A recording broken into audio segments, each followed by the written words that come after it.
سلام الله عليكم. رمضانكم مبروك خوتي، صحة فطوركم وبصحة سحوركم، وثيقة في المنتوج. وقبل ما تسمع القصة هبط دي اللايك، ما غتخسر والو وما غادي نربح والو من غير الموتيفاسيون من عندك. واللي ما مشتركش في القناة هذه هي الفرصة، دير ابوني باش يوصلك اي جديد. غادي يكونوا قصص زوينين ان شاء الله في رمضان وفيهم عبرة. بداو القصة خوتي، مشينا.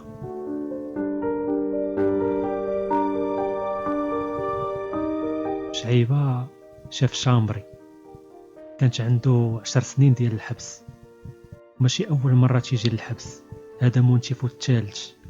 مجموع لي ضارب 14 عام ديال الحبس، تيجري ساعة في النهار و4 المرات في السيمانة، تيتريني ساعة ديال الحركات ولا بارفيكس والتراكسيو.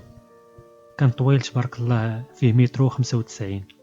ما أثر عليه الحبس في والو، بالعكس عاد زاد تخدم وتتراسى.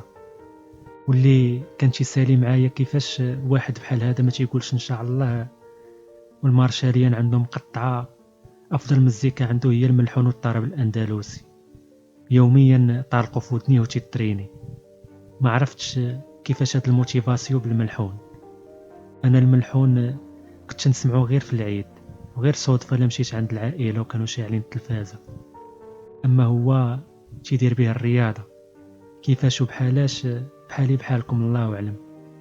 كانت عنده واحد العقلية عسكرية، عزازين عليه الافلام ديال الطايفات والمافيات، حتى تانس بيرة منهم ولا تيطبق داكشي في الواقع.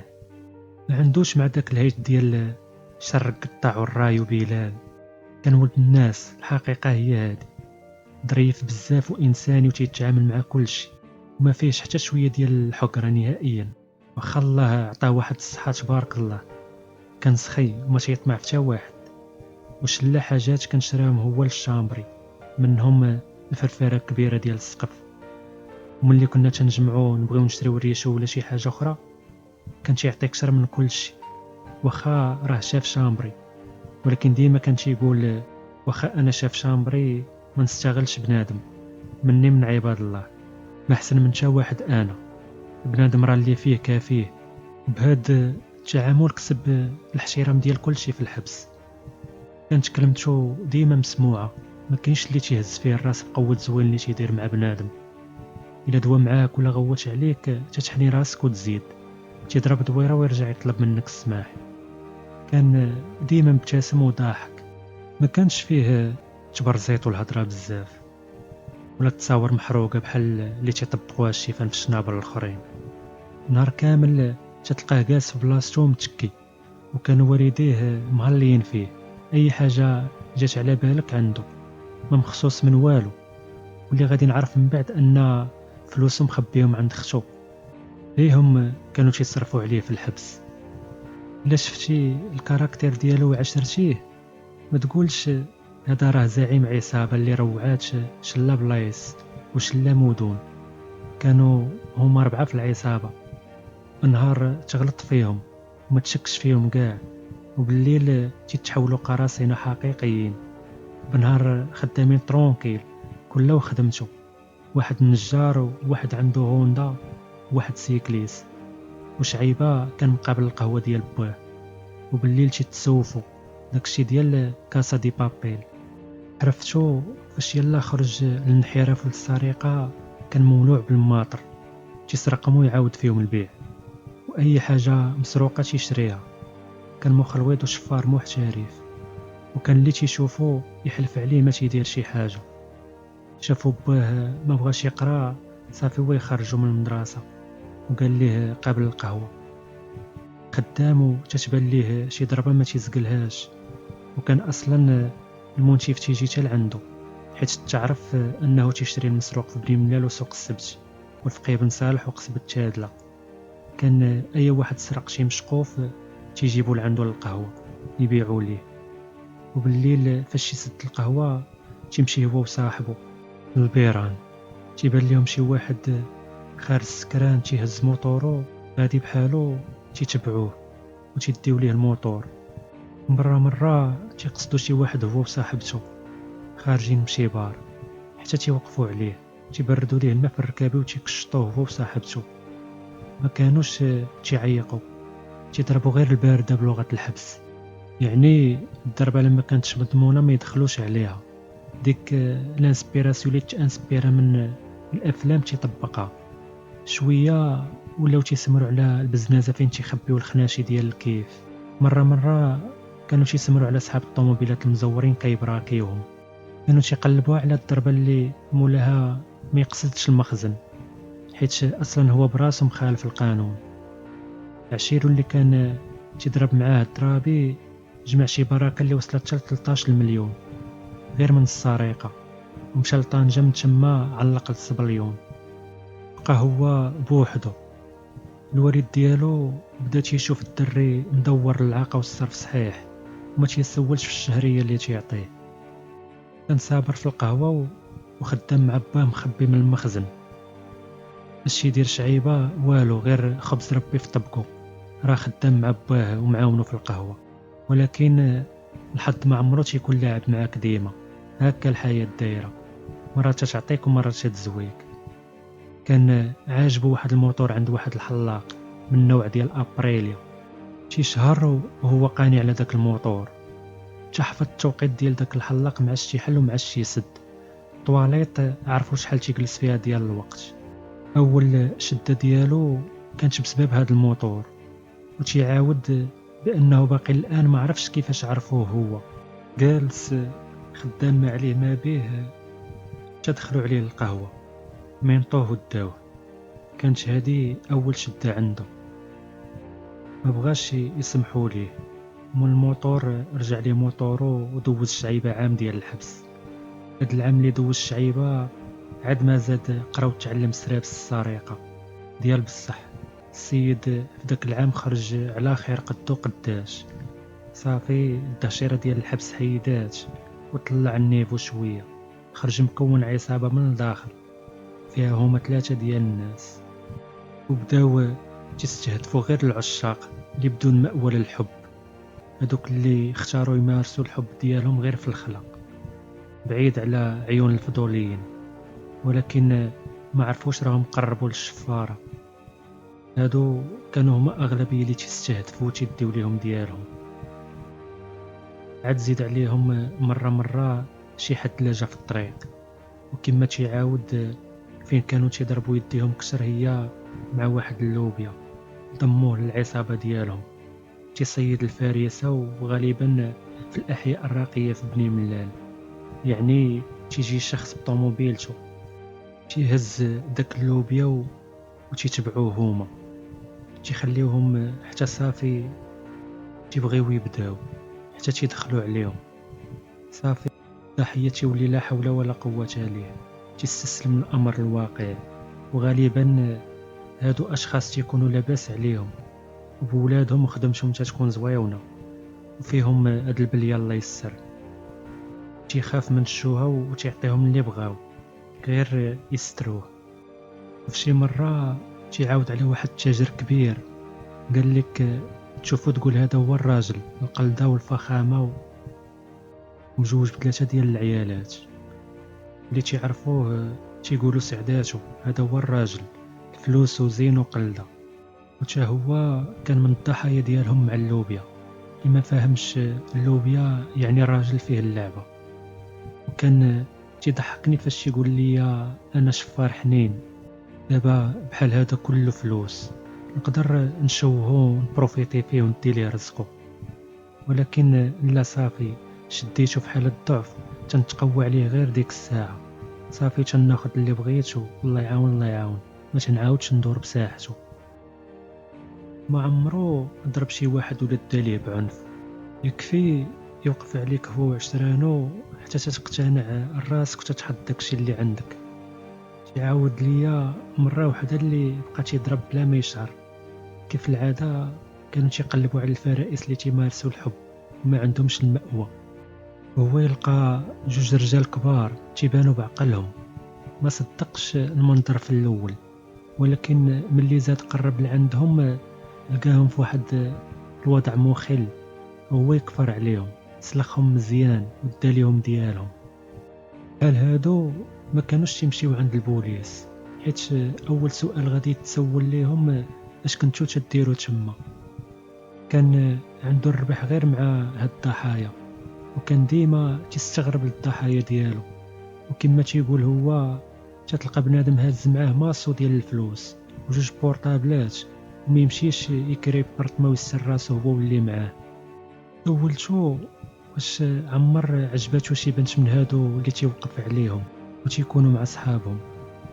قال لي بزاف، ماشي وحده ماشي جوج. كاين اللي هي اصلا تيعجبها بديك اللحظه من الداخل ديالها، تيولي يبان لها هذاك اللي معاها غير قرد، غير تنقول لها يلاه كتمشي لراسها، ما عندهاش المشكل، ما كاين لا مقاومه ما كاين زفت. ياك هي جايه وعارفه راسها على الجايه، صافي بحال بحال، كي انا كي الاخر، المهم الهدف اللي جات عليه تحقق ليها، تكون بحالها. واصلا في المحكمه جات وحده كانت ديكلارات بينا، وملي طلبوا منها تتعرف علينا تعرفت على صحابي كلهم الا انا. قالت هذا ما كانش معاهم، طلعت بنت الناس. في المحكمه كانت تشوف فيا وتتبتسم.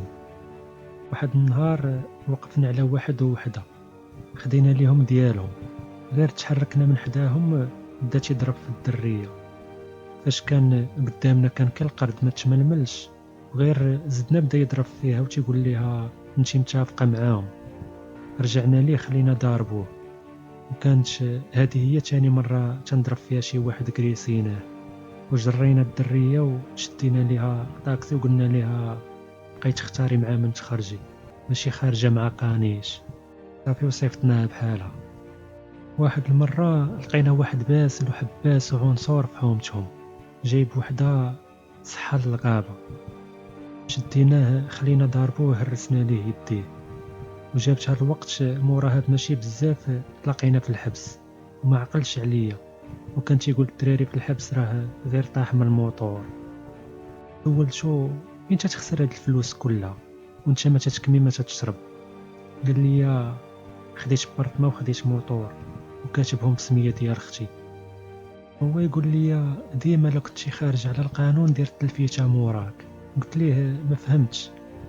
قال لي الا كنتي تدير الترافيك وخاربها ما تتحلش كلك، كل شويه وخبي شويه، خلي ما تصرف على راسك وسط الحبس.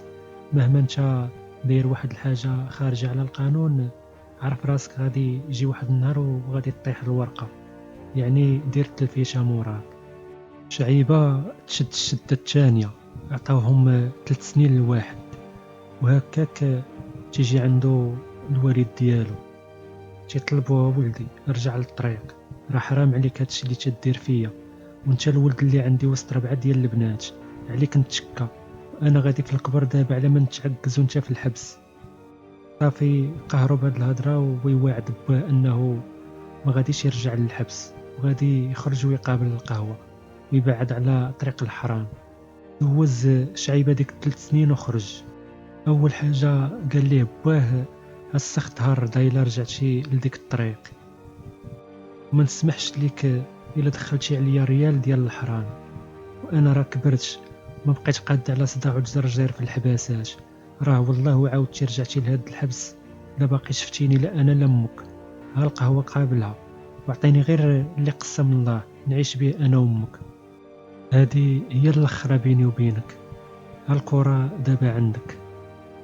صافي خرج شعيبه وطبق داكشي اللي قال ليه باه. دار عقلو مده ديال شي عام، تيجيو عنده صحاب المسروق صافي تيقول اعوذ بالله وما تيقضيش معاهم، تيقول لهم بعدت من طريق الحبس. ومن بعد اختو خطبها واحد الجزائري، بقى تيدوخ عليها وهي مسكينه تاقت فيه، نسب عليها في البارطما وغبر، والبارطما غير ديال الشعيبه وكاتبها بسميتها. هنا باش بنادم يعرف ان فلوس الحرام ما تيدوموش، والحاجه اللي تتجي بالزربه راه تتمشي بالزربه. اخت شعيبه بعد هاد الواقعه مرضات مرض نفساني، وهو يحقد، وقهراتو حياة الميزيريه وحياة حدو قدو، وعيا من السخرة على عباد الله في القهوه، وعيا من حنيان الراس ويدير الخاطر للكليان. كان تيصور مصيريف مع الوالد ديالو، ولكن داكشي قليل بالنسبة ليه هو اللي مولف الفلوس كتيرة وباردة. رجع بدا تيضرب ضريبات خفاف هو واحد كان معاه في الحبس، وبدا يبان عليه شوية ديال الخير. باه هو يشمو، وعلى ما قال هو وصلاتو شي تنقنيقة من شي واحد شكون الله أعلم. قصدو باه قال ليه لحت ليك الكرة عندك ودرتي اللي في راسك ورجعتي لديك الطريق، ما انت ولدي ما انا باك، ما تبقاش تعرفني، دير عطيني اتساع بعيد مني ودير هاد الشي. بسبابك وبسباب حرامك اختك شوف فين ولينا معاها، ما خلينا بها تا قنت. حرام عليك اش بغيتي عندنا دعيناك الله انا وامك، ماشي في اخر ايامنا نوليو مجرجرين في الحباسات. بحال هاد الهضره تتزيد تقهر بنادم وتتزيد تسخطك، ماشي حيت فيها تعد ولا احتقار، ولكن حيت حقيقيه بزاف لدرجه تدبرك في قلبك وفي عقلك. والحقيقه ديما هكا تتألم، وديما حنا تنتهربوا منها. وهاد الحقيقه خلات شعيبه يهرب للجريمه اكثر من الاول. كان باغي يثبت لباه انه يقدر يدير لاباس الشفره، تيقول مع راسو مال هادو اللي دايرين لاباس وجد زادو هكا، راه الاغلبيه ديالهم شفاره. ورك شعيبه على البطونه وقطع المارشاريان وكسيره، ولا مخدم الدفع الرباعي عليها، طاحت الورقه دغيا ولقى راسو مضروب ب10 سنين ديال الحبس نافذه. كون عصابه فيها هما 4 ولاو تيقصدوا الضربات الكبار اللي فيهم الباي الكتير. الاولى صدقات والثانيه صدقات والثالثه صدقات وحتى الرابعه صدقات، ولكن الضربه الخامسه جابوا فيها الربحه. كانوا الضربات الصحاح ديالهم تيضربوهم في المدن اللي دايرين بني ملال والنواحي. كانوا قناو على واحد مول الذهب وعرفوه معاش تيفيق ومعاش تينعس ومعاش تيحل المحال، ونهاراش تيدي الذهب يعشر عليه في مديريه ديال الضرائب سونترفيل. 3 شهور وهما حاضيينو. صافي ملي بانت ليه الضربه راها مزيانه وكلها فلوس، قرروا يتوكلوا على الله. فوق 10 كيلو ديال الذهب، واخا تخدم حياتك كامله ما تصورهاش. تافقوا هو وعصابته كل جوج في موطور. مشاو الصباح، وقفات الطوموبيل قدام المديريه، غير نزلوا الذهب وقفوا عليهم. كانوا 3 الذهيبي ومعاه 2 اخرين. كان شعيبه اللي سايق الموطور والسيكليست سايق الموطور الاخر، واللي عنده هوندا، والنجار هازين سيوفه. النجار عنده غير مع المناشر، مع النزله جبد السيف، ما حنش في واحد منهم ضربوا للفخاد. ما كاملاش 2 دقايق كانوا صافي قداو الغرض ومشاو بحالهم. صافي ضمنوا راسهم داروا لاباس. ما عرفوا منين خرجوا ليهم 2 فارغونيطات ديال البوليس تابعينهم من الماطر، داكشي ديال المافيات. صافي وهي تطيح الورقه، وهاد المره بالطويل خداو 10 سنين الواحد. قال لي اخويا كون دابا تنلعب بالفلوس لعب، ولكن هاد البلاد خرجوا عليها العطايا اللي ما تيخليوش لينا فرصه فين نديروا لاباس. صافي شعيبه تشد باه حلف ما يجي عنده، وداكشي اللي دار. كانت تجي عنده غير الحنانه باللغه البيضانسيه اللي هي الام، ما تتفوتوش مسكينه، تجي غير باش تطلع عليه وتشوفه، تجيب تخبيه بلا خبر باه، تجيب ليه اللي قسم الله وتتمشي بحالها. وكنت تنسمعو شحال من مره في التليفون وهو تيهضر معاها بحال لا تيدوي مع صاحبته، تيقول لها غير حبيبه ديالي كبيده ديالي توحشك، انتي عويناتي باش تنشوف. اللي تيسمعو تيقول هذا راه تيهضر مع صاحبته، ولكن هي رمو.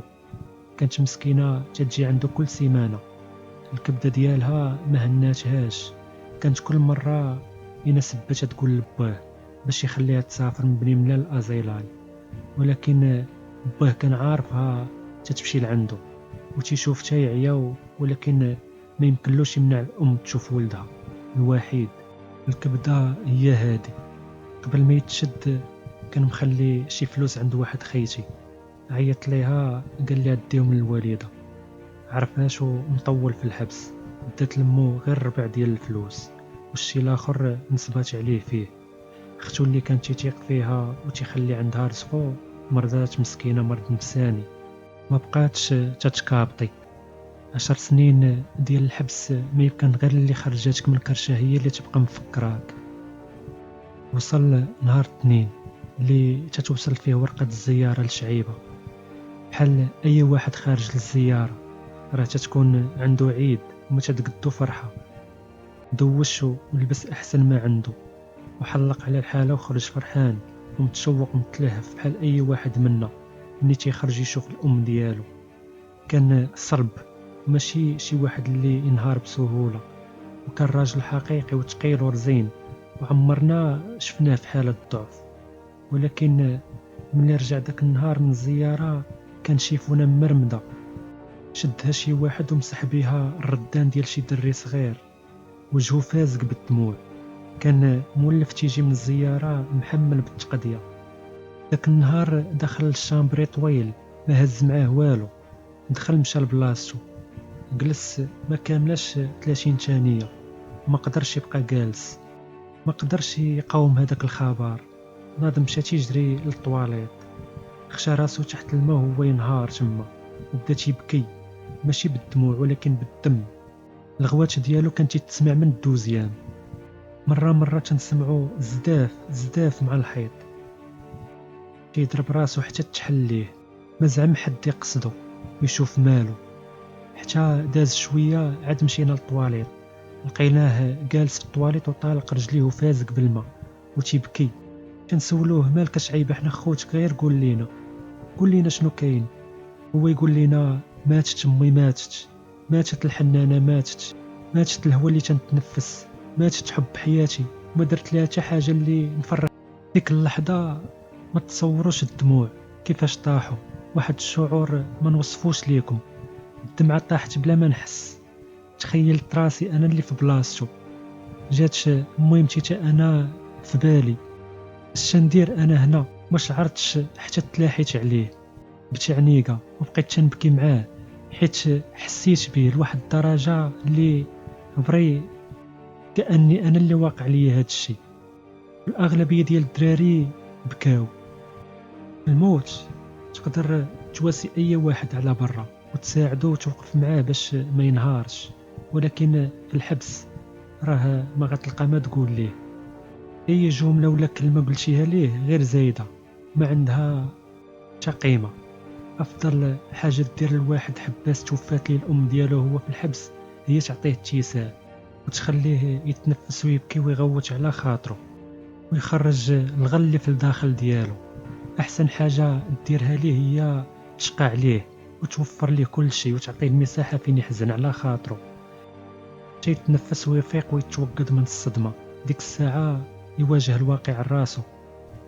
يومين شعيبه ما ذاقش النعمه، تيصوم 24 ساعه على 24 ساعه، غير تيأذن الاذان تيطلبنا على دقيقه دير اتاي وتيقول لنا شي واحد يشعل ليا كارو، واخا ما عمرك ما ولا كارو مور كارو، غير تينفر حتى تيتخنق، ولا تيشعل كارو تيضرب منه 2 نطرات ويلوحو. حتى دازت شي شهر هو على هاد الحال. جا العيد وما خرجش من الشامبري، جاو عنده خوتو حتى باه وما خرجش عندهم. عياو فيه الدراري والموظفه، والو ما خرجش. الدراري كانوا ما تيخليوه يدير والو، حوايجو تيسبنوهم ليه. وحتى فاتت شهر على هاد الحال، عاد بحال الا ولا تيتعافى من الصدمه. ولكن بالليل ملي كيطيح راسو للمخده كان تيتفكر، كنا تنسمعوه تيبكي تحت الكاشه وتيتنخسس بحال شي دري صغير. من مورا هاد الحادثه ما بقاش رجع شعيبه اللي كان نهائيا. كانت باقا ليه في مونتيفو 6 سنين، اغلب الوقت ساكت، دبر على شي كتوبه ديال الدين والسيره النبويه وبدا تيصلي وما تيحيدش من يديه واحد الكتاب ديال رجال حول الرسول. قلالت فيه الهضره وقليل فين ولا تينزل من بلاصتو ولا عازل راسو. وكنا قدرنا هاد الشيء وما بقى حتى واحد تيبرزطو. منين وقعت هاد الحادثه ديال الموت ديال شعيبه ولات عندي فوبيا والخوف من شي خبر اللي يصدمني ويكون بحال هكا نقدر نموت فيها. ولا نهار التليفون عندي تيدوز كحل وتنبقى نتخيل سيناريوهات سوداويه ديال شنو يكون وقع هاد السيمانه في دارنا، لدرجه ما بقيتش تنقد نعيط للمانين الدار. تنخاف نهار تنعيط تنبقى غير نسول وندقق. عندك يكونوا مخبين عليا شي حاجه. الوالده كنت كاع ما تنبغي نهضر معاها حيت المكالمات تكون قليله، كنهضر غير مع الوالد. دابا وليت اول حاجه تندير ملي تتوصل نوبتي ديال التليفون تنعيط ليها، غير تنسمع صوتها عاد ترجع فيا الروح. تا ولات هي تتشك فيا تقول لي مالك ولدي ما موالفاش فيك تبقى تدقق هكا. ولات مكالمتي تدوز غير هكا، كنت كنسى على شنو باغي نوصيهم ولا نقول لهم، وتنبقى غير نسول ونعاود. منين تقول لي كل شيء بخير عاد تنحس براسي تحررت من دوك السيناريوهات الكحله اللي كانت تدور ليا في راسي. كنتمنى هاد القصه تكون فيها عبره وتكونوا استمتعتوا بها. كيف العاده ما تبخلوش عليا بلايك واشتراك في القناه، ما تنساش بارطاجي مع صاحبك. تهلاو.